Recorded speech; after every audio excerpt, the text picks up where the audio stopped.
Hi everyone, I'm Shelly from There's No Place Like Home at redheadmom8.wordpress.com.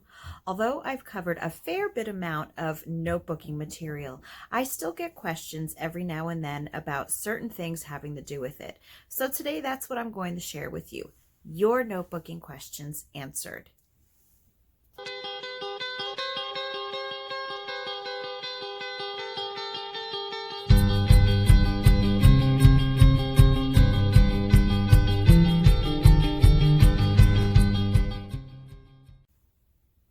Okay, I don't really have an extensive list of questions here today, but the few questions that I will be tackling are questions that I have been asked by multiple people.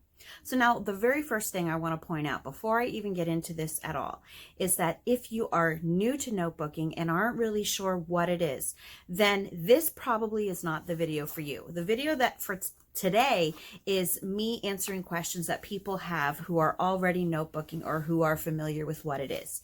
If you are not sure what notebooking even is, I will leave the notebooking playlist in the description box below.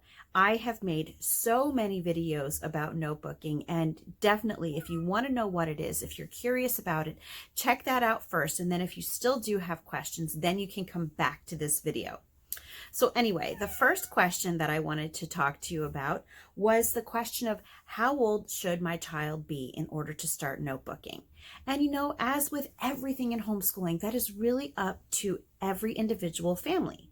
As for me, I don't usually have my kids start doing consistent notebooking until they are around 8 or 9 years of age, that they are able to write pretty well on their own and that they are able to express themselves in writing.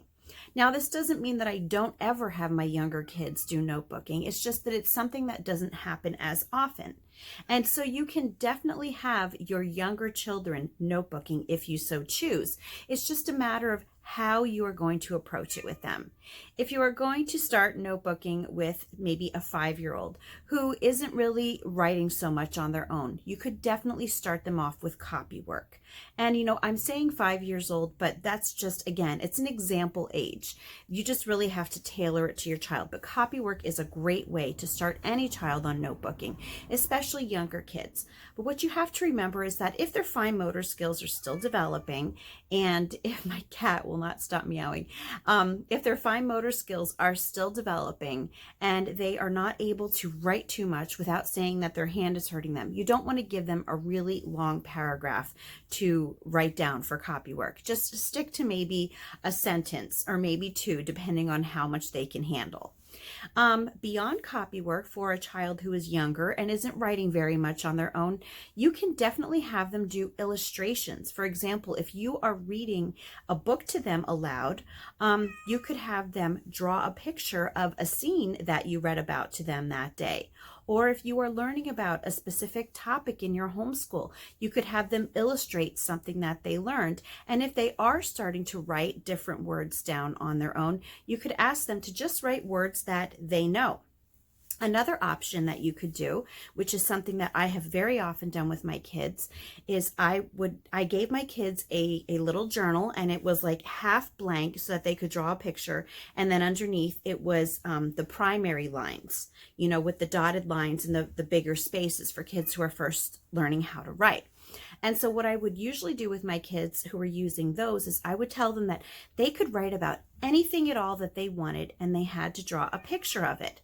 And if they needed help with writing, which very often was how it was at the beginning before they started writing on their own, I always told them that I would write down what it was that they wanted to write. And then they could either trace my writing, or underneath it, if there was enough room, they could try copying mine. So for example, my son, who's 11 now, back when he used to do this, he used to love writing about animals, which is really how all of my kids are. But and in particular, he would like writing about like dragons and that sort of thing. And so sometimes he might have me write something like, "This dragon has sharp teeth." So then I would write it on the primary lines, and I would write it as neatly as I possibly could as an example to him. And then he would either trace it or he would write it underneath, depending on, when this started. When we very first started that journal, it was with him tracing, and he had some issues with fine motor skills that he is now working through. He's getting much better. But when he was first writing, there were some issues. So yes, he did start tracing my letters, and then eventually he moved on to writing what I had written underneath. And then yes, over time, he began to write things on his own without me having to write it down for him. But these are just some examples of ways that you could start notebooking with a younger child. So the question of how old should my child be to start notebooking? It really depends on what you would like to do with your child. It's just a matter of figuring out what approach would work best for them. So another question that I get a lot about notebooking is, how often should we notebook? And this is, you're going to hear this a lot, but this is another one of those questions that it really depends on the homeschool. Some people will only have their kids notebook maybe once or twice a week. Other families might have their kids notebook every single day. Other people might do it once every other week. There is no right amount of notebooking. But what I can tell you not to do is not to have your child notebook for every single subject every day. That is a surefire way to get your kids to hate doing it. So really, if I could tell you that there is a limit to the amount of notebooking that you're going to do, I would tell you to try to stick to 1 page a day for notebooking. Not 1 page per subject, but 1 page total. So choose one thing that you want your kids to notebook for, and have them do that. And if you want to, you could change the subject each day. And again, that's just something that you can figure out on your own.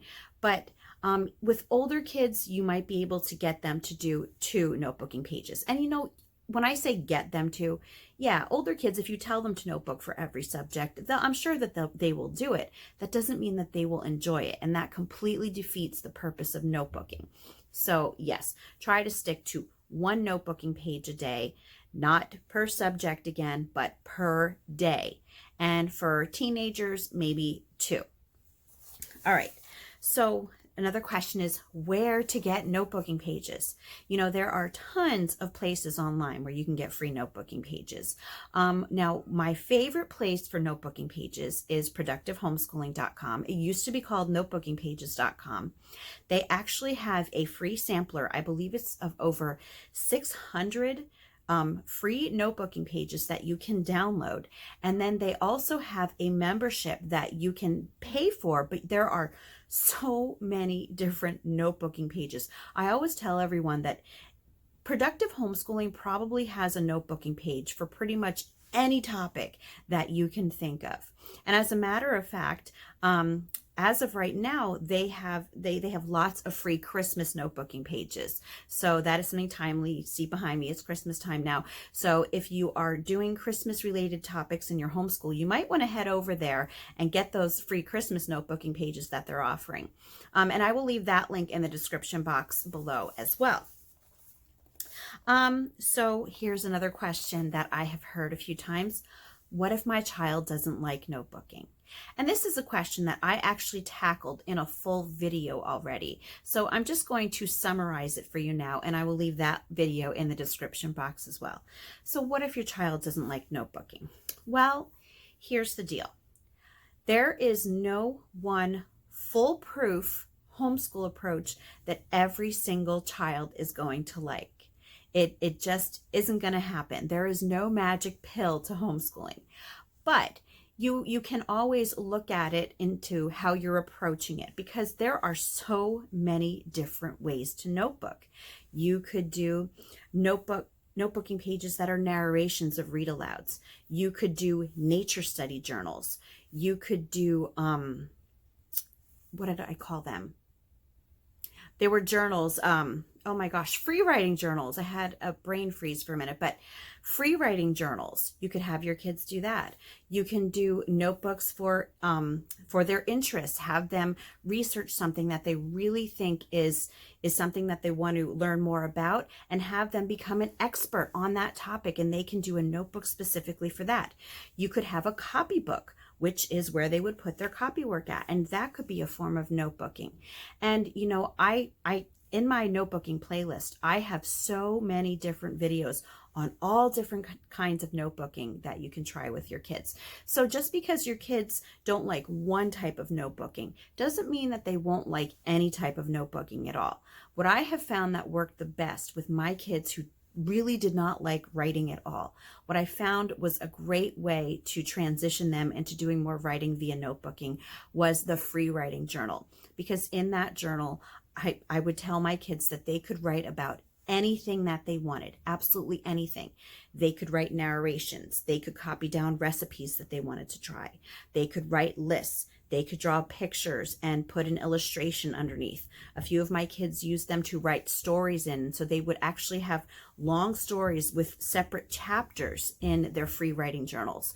So really, if you really want notebooking to work for your kids, don't be afraid to give a few different options a try in case if your kids don't like the particular one that you've been using. And so the last question that I'm going to be answering for you today is something that I was just asked today, and I think it's a really good question. What if the notebooking pages that you're using don't allow enough space for what you're writing? And I know that sometimes the notebooking pages, the lines, even on the notebooking pages that are for older kids, are a little far apart. So you are not often able to get a whole lot of writing onto one notebooking page.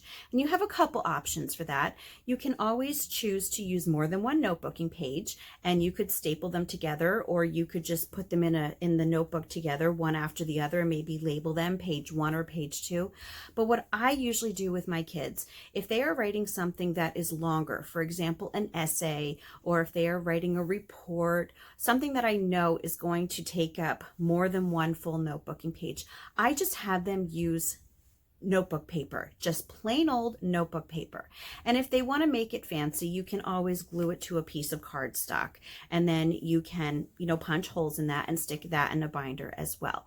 But I want you to remember that just because you're doing notebooking does not mean that you have to use only notebooking pages. Notebooking is more about the method than about the sort of paper that's being used. So don't be afraid to just use regular notebook paper if you know that your kids are going to need a lot more space than what that notebooking page will allow. Anyway, that's all that I have for you today. If you like this video, give it a thumbs up. If you haven't subscribed yet and would like to hear more of what I have to say, I would love if you would do that. If you have any questions or comments, you can leave one over on Instagram because YouTube disabled my comments. And if you like my work and would like to check out my Patreon page, I will leave a link in the description box for that as well. And I hope you have a great day.